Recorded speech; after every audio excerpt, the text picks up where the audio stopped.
Sunrise over Lake Dal in Kashmir, nestled in the lap of the majestic Himalayas. The lake lies next to the city of Srinagar, summer capital of the Indian occupied states of Jammu and Kashmir.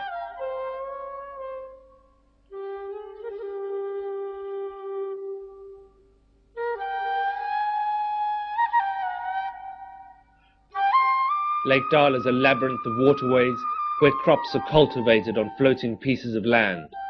Entire families live on boats, clinging stubbornly to their ancient culture.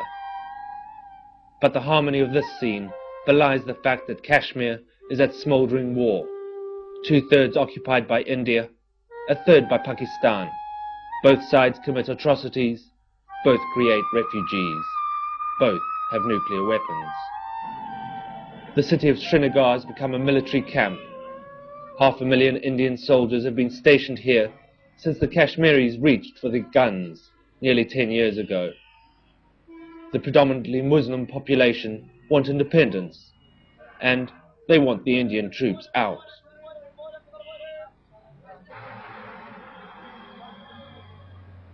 The British colonial rulers used to call this the Happy Valley.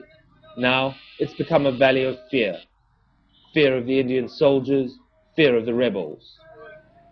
The military are at every street corner. The Kashmiris are no longer masters in their own home.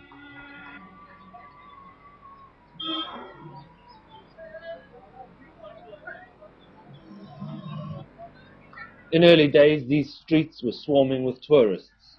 Today, it's hard to even get here, and the army is in control. The Indian government wants to keep this part of the country hidden away from the glare of the international media and human rights organizations. Kashmiris themselves are divided. Some want to belong to Pakistan, the rest to have total independence. But India is seen as the major aggressor in the region.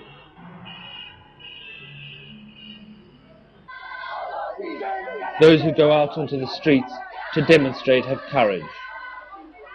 Marching to protest for a referendum often ends in violent incidents. The Kashmiris were promised a referendum in 1947, but it has never taken place. The state of emergency in Kashmir allows the Indians to arrest any Kashmiri. The Indian army, their special troops, and the police aren't timid.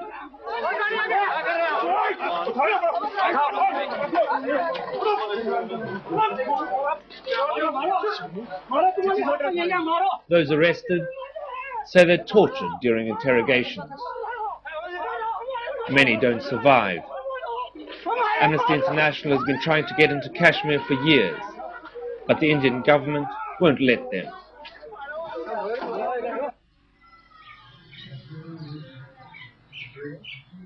Even the disabled, like Abdul Rahim Khani, are tortured by the Indians. For days he was held in detention before being released. They came at midnight and searched the house. They took all the money I had, 20,000 rupees. I was shoved into a car. For 4 days I was interrogated. I got electric shocks in the ears. They didn't let me go to the toilet. And they kept asking me about an engineer called Jaman. I don't know any engineer called Jaman.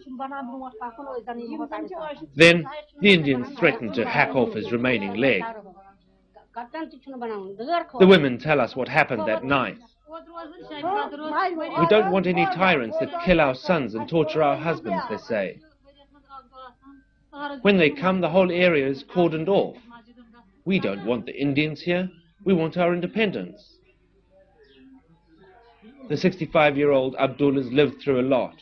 His son belongs to a rebel group. Because of this, he's often interrogated and tortured. His nephew was tortured while he was in detention and died as a result. He was just 20 years old.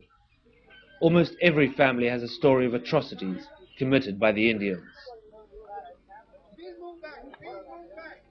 The climax of the conflict came 3 years ago. A 15th century mosque in the village of Shar al-Sharif was occupied by troops from the Pakistani part of Kashmir, along with Afghanis. Indian troops stormed the mosque. Fires were lit. The rebels were killed. The Indians say the rebels were to blame. but Kashmiris say the Indian soldiers provoked them.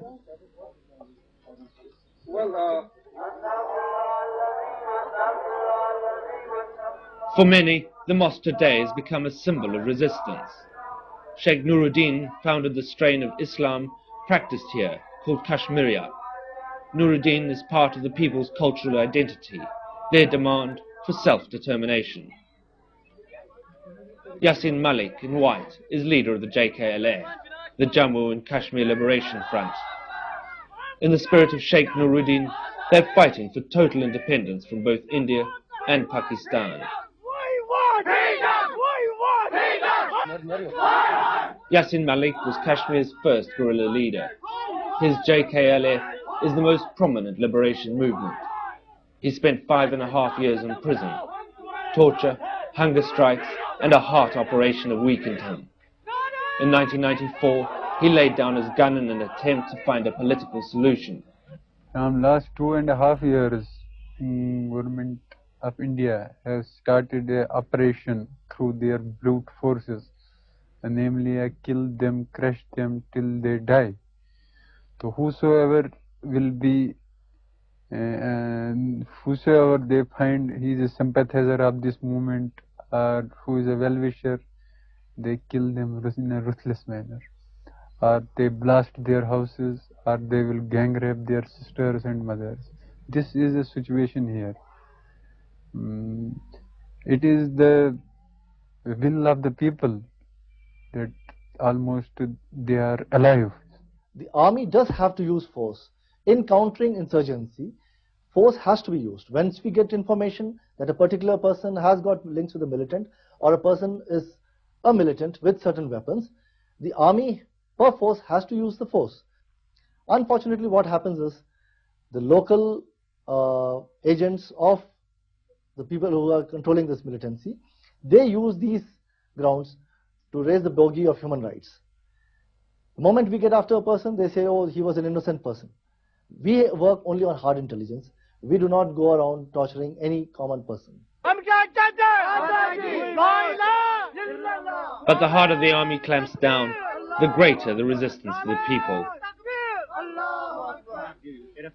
In the local newspapers are photographs of Ghulam Mohiuddin Raghou. He was tortured. 3 days later, Indians threw him on his own doorstep. His arms and feet were hacked off. And he was inside. He was. And we were all here together, says his widow. They came late in the evening and were disguised. And they came. He was a judge, not a militant.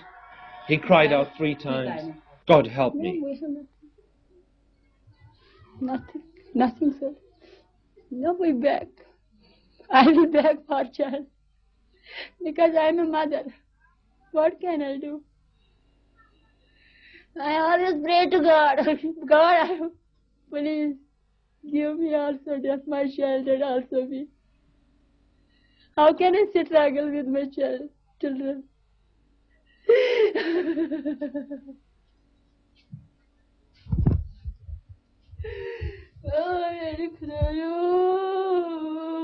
We don't have anything.